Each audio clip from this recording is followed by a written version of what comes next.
All right, everybody, welcome back to Beans No Ball here for the Week 16 recap.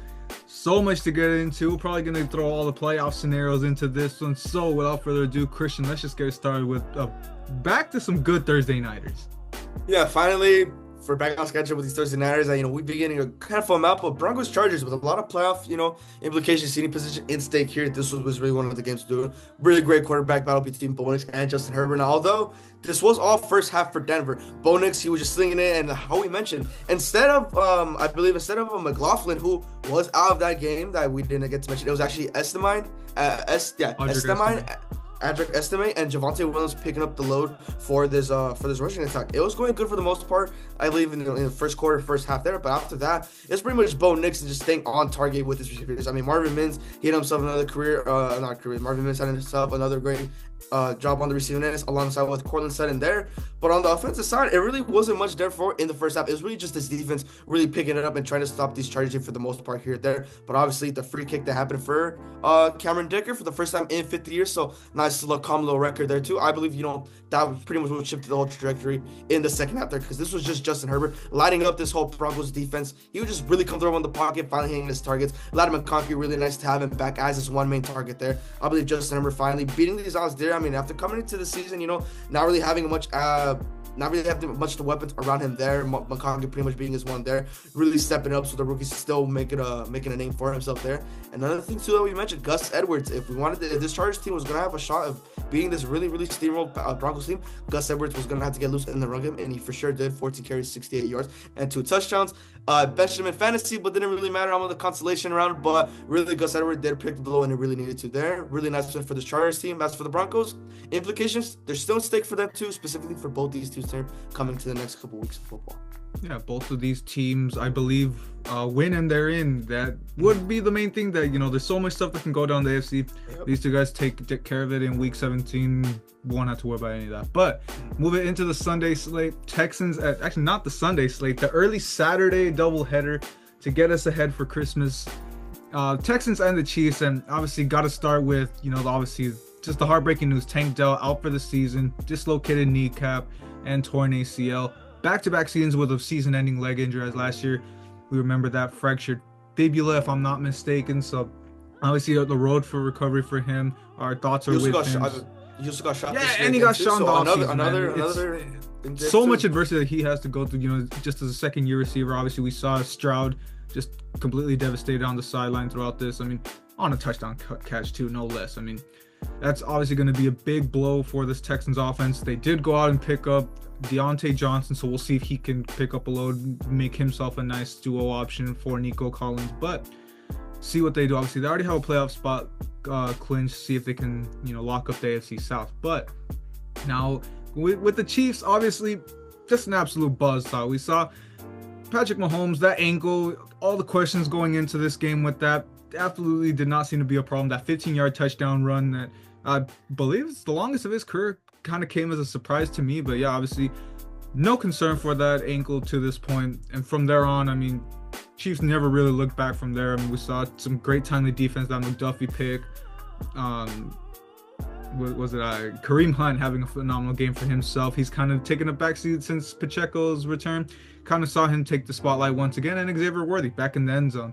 So just overall, just a great game. Everything firing all cylinders. Both sides of the ball, great for the Chiefs. We say a lot of teams, you specifically say you're not fearing the Chiefs to this point. Results like this against, say what you want about the Texans, but a playoff team here, definitely, really starting to hit their stride.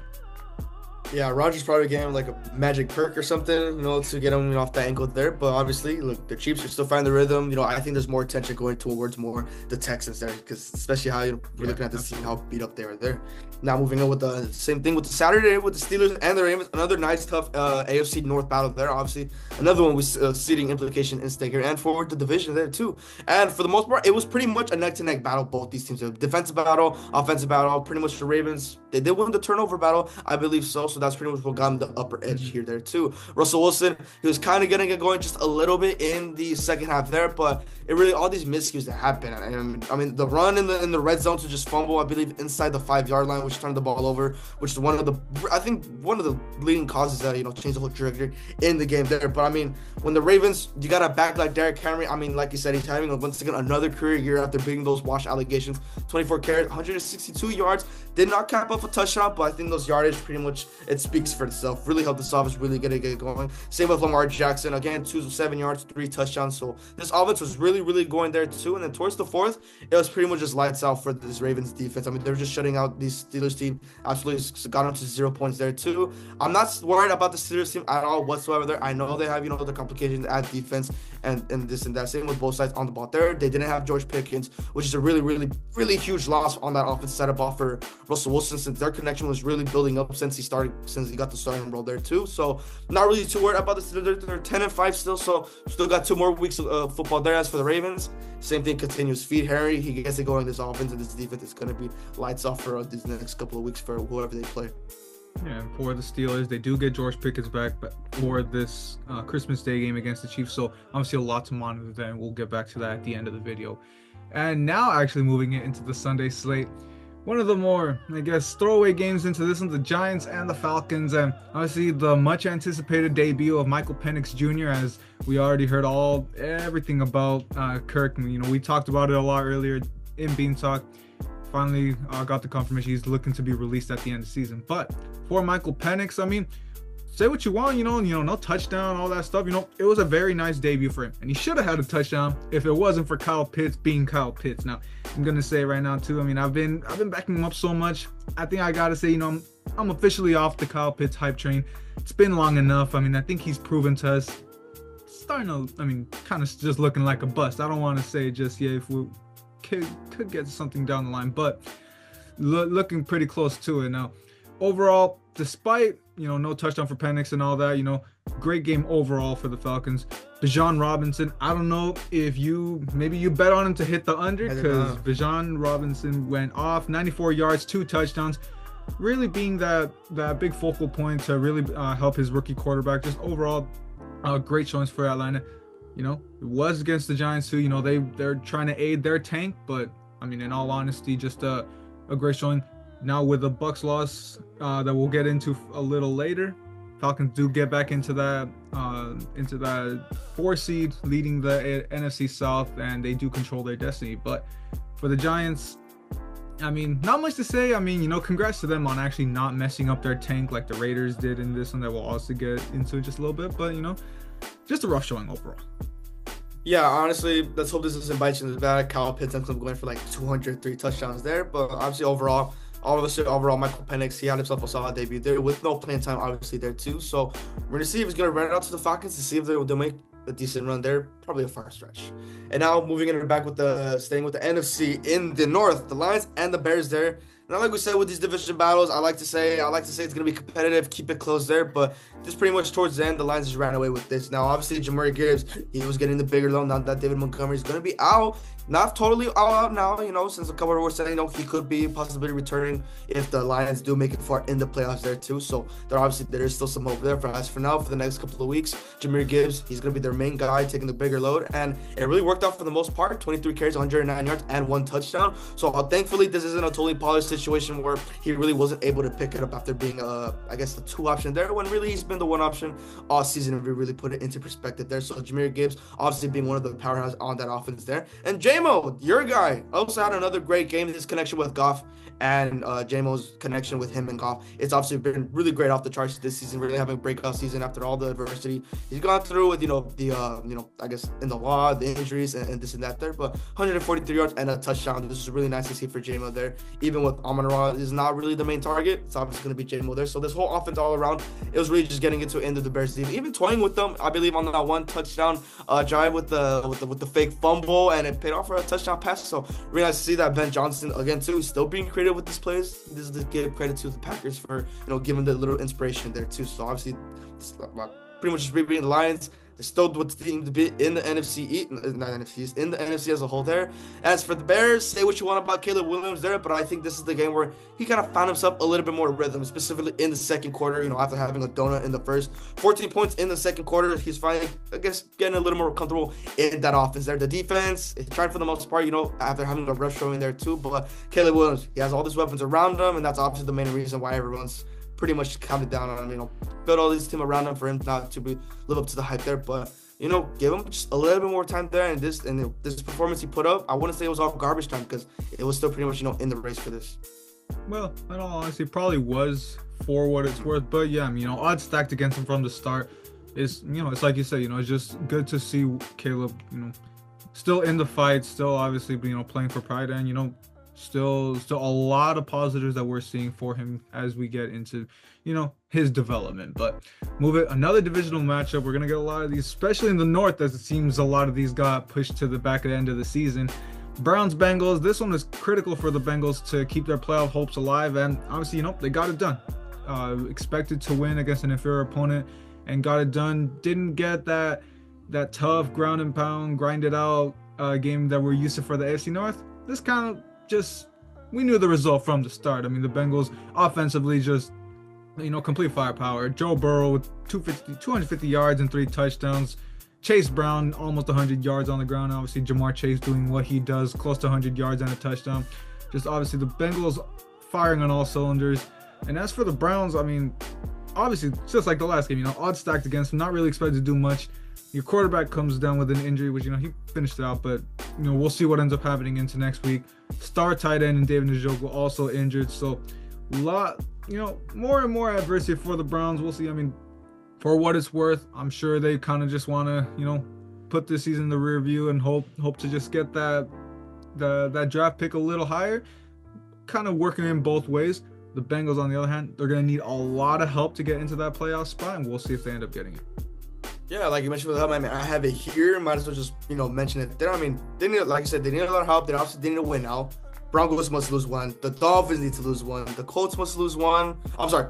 Broncos need to lose out. Dolphins need to lose one. Colts need to lose one, and they'll finish off 9-8, and they'll make it in the playoffs there. So it's obviously pretty big, not a lot of take for this Bengals team, but like we said, like the both players out there, any given Sunday.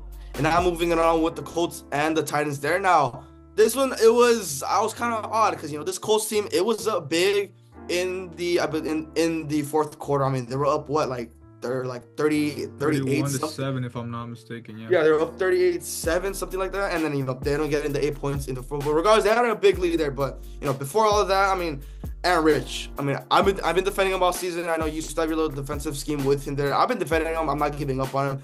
He didn't have a really great showing there because of his running back, Jonathan Taylor, 218 yards and 3 touchdowns, right? This was basically the whole offense going forward that pretty much had a huge lead for this Colts team. Like we said, if your running back is getting going, put up numbers like this, your quarterback doesn't really need to be doing much there too. But he did have a great game on the ground as well. Anthony Richardson, 70 yards for a touchdown. So if it's not the pass game where he's gonna get going when he needs to, for sure he's gonna be using his legs there. But I still love the connection between him and Josh Downs. It's still a connection in the works there. So obviously, like we said, it's gonna be a lot of development for Aaron Rich. But this defense is really what I gotta give credit to. Before the fourth quarter, not really much you could say. It is a really struggling Titans offense there, but Mason Rudolph, he was leading this comeback there. He had the 3 interceptions, which, looking at it, was pretty bad there, but he was leading this comeback, to potentially come back against this Colts team in the fourth quarter there. But with the Colts defense, they got it done really mattered the most. And the Colts, they're 7-8, and when we're looking in the division for the South, who knows what could happen to this Texans team? They could run away and sweep the division, and who knows, just like last season, we could see a mirror reflection of that. Yeah, exactly. But just exactly like you said. Just kind of exactly what they need. The Titans, something I referenced to a little earlier. These divisional games to close out the season, you would hope to lose them, but they put in a fight. Probably a little happy that they got the result they ended up getting. But moving into my game, my Rams and the Jets. I see another ugly first half, ugly conditions in general. I believe, if I'm not mistaken, this was the coldest game in the McVay era. And hey, say what you want. If you got to put up with the cold, but put up with the adversity. And second half, they came back and locked in. First half, defense couldn't buy a stop on third down. some key stops on fourth down. I will say, you know, that kind of is what kept this a close game. Also, Rodgers kind of forcing the ball to Devontae, trying to get that 500 touchdown for him to catch it. But I mean, say all you want for all that, you know, with the Jets, what they were doing there. By the time of the second half, defense just shut it down. Not as much as concern as what I was getting from that first half. Cam Curl, someone that, you know, I've been a little critical of, getting a key forced fumble, Jared Verse hopping on it, that pretty much icing the game defensively. And gotta say, you know, I love seeing Kyler Higbee getting back into the end zone, first game back since the playoff game. You know, this is finally going to get him back into that groove, and hopefully we can actually start seeing him in those tight end packages we're used to seeing now. One last thing too, obviously what I said about Devontae really getting forced too much. Garrett Wilson's getting fed up with it, obviously on Instagram, doing his own little rant. I mean, I wouldn't be surprised if he goes out and requests a trade this offseason. I mean, I understand, what is he, a third year, high-end receiver, and to see this kind of production, I mean, you definitely expect more when you got a guy like Aaron Rodgers come in and start throwing you the ball. Yeah, obviously, it's a lot of like this whole Jets team is just in shambles there, and I would expect Gary Wilson to expect a trade request there, but you know, at least with your Rams, ugly win, but still keeping you guys in the playoff scenario. Obviously, yeah, I'll just throw that in there before we move it on too. Just obviously the whole strength of victory schedule. I mean, a win pretty much clinches us a spot in the playoffs, but you know, if a couple things go our way, or if a Seahawks loss, which, you know, that's not likely with the Bears, but some stuff goes our way, could clinch the NFC West this week. Yeah, so obviously, like I said, a lot of playoff scenarios going on too, and a lot of tricky ones.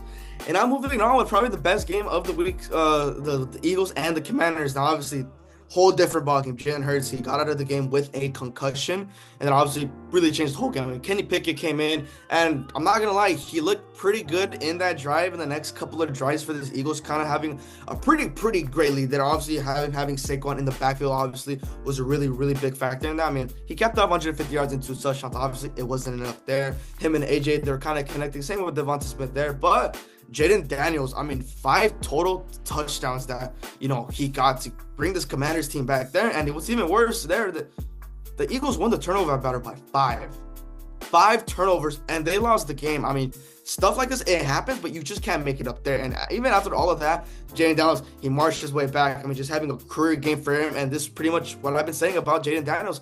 He's going to have to beat a team above 500 if we're really going to see some flashes in the playoffs when that comes to chance there. Obviously, look, you can say what you want. You can really say what you want. Like, oh, they had Kenny Pickett, this and that, blah, blah, blah. Kenny Pickett was surrounded by basically a super team, and they had a lead with him. And the defense was also stepping up there. So obviously that narrative, it's out the door. I'm going to have to defend Jaden Daniels on this one there too. And even on the rushing, he had no run game. He had to do it all himself, 81 yards on the ground, and it really helped there too. And it wasn't Terry McLaurin that was really connected. It was Zacchaeus. I mean, 70 yards and 2 touchdowns. That was pretty much bringing the league there. Terry, he also had another great game, 60 yards and a touchdown there. But Zacchaeus really showed flashes in this one game after not really being productive this whole season there. But it was a great win all around for this whole Commanders team there. As there's the Philly, obviously it's going to be with the status of Jalen Hurts, see how he's going to be with this concussion. Gonna say he's probably going to start next week there, but obviously, like we said, the report is going to be day-to-day so far from what I'm seeing.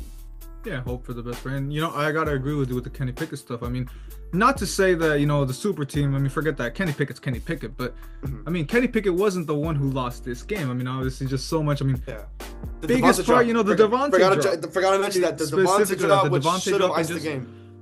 You put up 33 points. You would think that's going to be enough. You also got to give a little bit of blame on the defense for not locking down that last drive for the Commanders. But, you know, can digress, you know, like you're saying, you know, hope Jalen can actually get back into this to steer the ship back for the Eagles. But went to another key game for the NFC playoff picture, the Cardinals and the Panthers. And I mean, you know, your take on the Cardinals being the team to sneak in, you know, starting to slip away little by little. I said the Cardinals were going to be a good team, but this wasn't the year to make the playoffs, and it's starting to look that way. I mean, a slow start really killed them. I mean, go down 20-3 early. They stormed back great. I mean, sure, Kyler, you know, really started building a great game for himself little by little, but just wasn't enough in general. I mean, sure, you know, you force overtime and you thought, you know, that was going to do it. Just wasn't enough. Even to force a punt in overtime, you get the ball back, just kind of ran out of gas. And by that point, the defense itself runs out of gas. And, you know, Bryce Young, you know, ever since, I mean, this was barely their first win since week 10, if I'm not mistaken. And a lot of losses in the last couple games, but a lot of good play for this team and a lot of good play for Bryce Young in general. I mean, I'm just loving the type of play we're saying. A lot of people already writing off, me included, after I had a lot of high expectations for him this season. Starting to really prove that he is going to be the guy in Carolina, and really excited to see what he could do with a real O-line and a better defense to back him up going into next season. But one last thing, Chuba Hubbard, some redemption in overtime after that fumble against the Buccaneers in a game that they should have won just a couple weeks ago. Gets into the end zone this time and wins the game for the Panthers. I mean, just a great game overall, and eliminates the Cardinals from playoff contention, helping my Rams out going into a game that maybe they'll have less fight into them going into Saturday. Yeah, it's really disappointing for this Cardinals team. I really thought Kyler was really going to make a difference in this whole team, but obviously, once again, just got to regroup for next season. And same with the Panthers. A lot of great things going for them with Bryce Young back at quarterback. And now moving with the Vikings and the Seahawks. Now, again, another game with a lot of playoff implications in stake there. And this was just another great Sam Darnold game. 246 yards and 3 touchdowns. I'm going to expect a really big payday for him this offseason. I mean, he's really lighting it up coming into this season, really having no hope for this Vikings team from everyone around him, man. He's really lighting it up. And with him, he's got 2 guys on his receiving net with Justin Jefferson, who had another great monster game, and Jordan Addison, that one duel that he has, is really putting up a great spot for this receiving end there. And honestly, with the run game, same with Aaron Jones, had a pretty good, decent on the run game there too. But the Seahawks team is what's really, I want to say the whole issue, but it's Geno Smith. And I can say I'm a Geno Smith defender, to an extent there, but he had so many opportunities to come win this game, and it really showed. His defense, they did all the good, and Geno, obviously the game-sealing pick in, I believe, in sub-minute in the fourth quarter that pretty much just wrapped it up and secured the Vikings win there. I mean, you can't make it up. You really can't make it up there. I mean, the Seahawks this whole season, they have so many opportunities to win there, and it's either a choke job from Geno or a clutch job from Geno. It's no in between. It's no this or that. It's one or the other, and he's had a pretty good amount of choke jobs there too. So this is overall, this is a really great game for both these teams. And this Vikings, a lot of scenarios in stake. If there's some scenarios where if all goes bad, they could close out 14-3 and whatever it is on the road in the wild card. Same with some other teams there, with the Lions and the Seahawks, but that's the Seahawks and the Eagles there too. But for the most part, probably going to be the Lions rocking with the 1, and we're just going to have to wait and see how this playoffs teams goes. Man, one more thing there too, at least for the good thing for the Seahawks, at least the connection with him and Jackson Smith-Njigba is still looking great too, and at least for JSN, he's finally developing even better as a better receiver. Yeah, absolutely, and see what happens. I mean, they still could be eliminated after, I believe, with a loss to the Bears, but like we said, that's probably unlikely. But we'll move it back into the AFC. Patriots, Bills, and the Patriots are giving a good scare to the Bills early in the game, 14-0 in the first quarter. Then obviously the Bills, lock in. They remember the Bills. Josh Allen remembers who he is, and just leading I believe by that point, 24 unanswered points by that point, make it 24 to 14. Nice little consolation touchdown at the end for the Patriots, but in general, I mean, there's after a rough first half in general, let's be honest. I mean, did start to see the Bills of old that we really expect. I mean, obviously Josh Allen, not the greatest stats because of that first half, but that second half touchdown obviously still had that interception from the first half to really damper his scoreline, but doesn't matter at the end of the day with the win. James Cook, 100 yards and a touchdown. And of course, having a great game on the receiving end too with 26 and a touchdown there. So, I mean, specifically the Bills offensively got back rolling. But what I want to talk about is the Patriots. I mean, sure, you lose the game, but play a close game and call it a garbage touchdown at the end. But Patriots fans definitely have to be really excited for what they can see out of Drake May going into next season. I mean, say what you want, definitely outplayed Josh Allen in this game. Yeah, it's honestly really surprising that the Patriots got going that really early there. And we've been mentioning Drake May. He's going to be the future for this Patriots team. Like, same things we've been saying. You just got to build around him, build a whole future around him. And that's pretty much going to be it.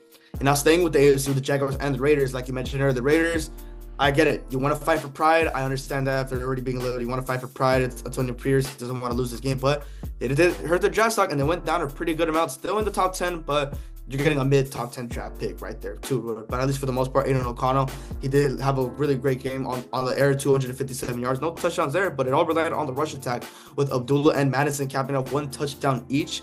It was just a really boring game all around there. The Raiders just got the upper hand with the run game and what it was going with there, too. But On the receiving end, Brock Bowers obviously looking at one of the best rookie tight ends we've been seeing so far here. 11 catches for 99 yards, crossed the 1,000 yard milestone. So obviously big congrats to him there. So he's gonna obviously look as one of the top tight ends in the league for the years to come down. He's just a really big powerhouse, really great receiving threat there. And for this Raiders team, they're just a quarterback away on this offense to really see what this team really got there. We already said this defense, it's young, you know.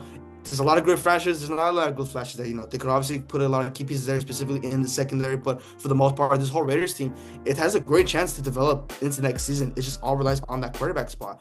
Now, moving off the Jaguars, we see Mac Jones, and he had a great game as well there too. Same with the rush attack with Tank Bigsby, the rookie there. But on the receiving end, really the only good side of this is Brian Thomas Jr., first rookie receiver in Jacksonville Jaguars history to cross the 1,000-yard milestone there too. So obviously both receivers on opposite sides are crossing that milestone. It's really nice to see. 9 catches for 132 yards and 1 touchdown.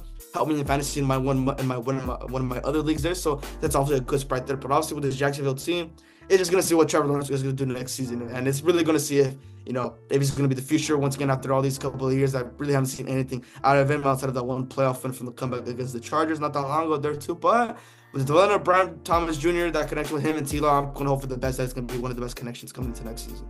Yeah, absolutely. I mean, sure, you know, just a Tank Bowl. I mean, Jaguars coming away with, I would have expected the Raiders, but I mean, going from the 2 pick to the 7 pick, probably taking yourself out of the opportunity to draft one of the top quarterbacks. But moving into the Niners and the Dolphins keeping their playoff hopes alive. Same situation like the Bengals. They got a lot of stuff that needs to go their way, but hey, I mean, this game obviously looks like a blowout. Looked pretty close throughout the whole game. We're not mistaken, the Niners really did keep it close, but in all reality, overall, didn't really feel like a close game. I mean, pretty much Dolphins really dominating this game, just fizzling out down once they got deep into Niners territory. Field goal after field goal. Jason Sanders having a phenomenal game for himself, hitting 50-yarder after 50-yarder.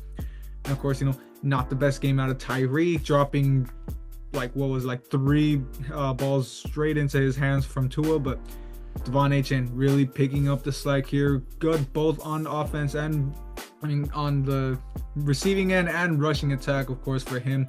50-yard touchdown to really ice this game, kind of break that streak of just field goal after field goal.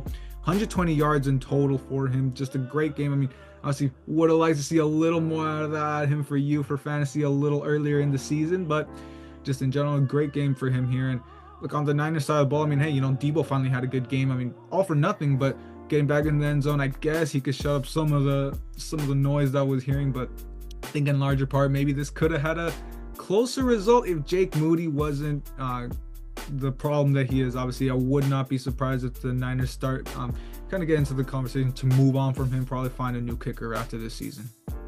Yeah, kicking situation is one thing. Kicking's been pretty boof all season, and it's been pretty crazy there. But obviously, it's going to be a lot to see, especially with Brock Purdy's contract situation coming up in the offseason. Now, closing it off with the Sunday night with the Cowboys and the Buccaneers. And once again, this Cowboys team is just fighting for pride. And like what everyone says, when the Cowboys got nothing at stake, they obviously play with heart. For some reason, they could have been doing this in the beginning of the season with Dak. But coming into this game, Cooper Rush was just firing all cylinders, getting this really offense going. It wasn't another nice Rico generational run game on the ground. He only got 23 yards. It was just Cooper Rush and this receiving end. Really just getting it going. 292 yards and a touchdown. There's CeeDee Lamb breaking once again back-to-back 100-yard receiving game with a 105. And he was limited because of his right shoulder. It's aching him. He's already been mentioning it's a pain in the ass there too, but he was limited and he was getting it done with the most part with 2 deep shots that really got us secure for some touchdown drives there too. So obviously with CeeDee Lamb, he's still fighting. And even in a down year, he's still having a pretty great season on the receiving end there too. And this defense, what difference it makes for Micah Parsons to come back. And I've been mentioning it the past couple of weeks there, but once again, another milestone for him. Fewest games to reach 50 sacks there. Already reaching his way up to top, one of the greats there too. So obviously it makes a huge difference. Constantine goes in as well. Same with Osa Odighizuwa on the front end there too. I'm not gonna lie, they were getting pretty locked up for the most part there, but in the second half, they were really putting the pressure on that Vikings online. Baker, he's making all these plays because he's been running around, really hitting his receivers there, and that's where the defense was kind of having a little choke job towards the end there. But when they really needed the most, DaRon Bland and Jordan Lewis, big shout out to both of them for really strapping down Mike Evans and the receiving corps, specifically Jay Lou. Obviously, I say, you know, outside of Brandon Aubrey going for 4 for 4 on those 50-yard field goals outside of that for the 2, but Jay Lou with the game, with pretty much the interception that really saved the Cowboys game while securing this game, dude. Underrated all season, underrated player all around there, really deserves the respect that he needs there too. So obviously a lot of great sides coming from the secondary there too, but obviously they're 7-8.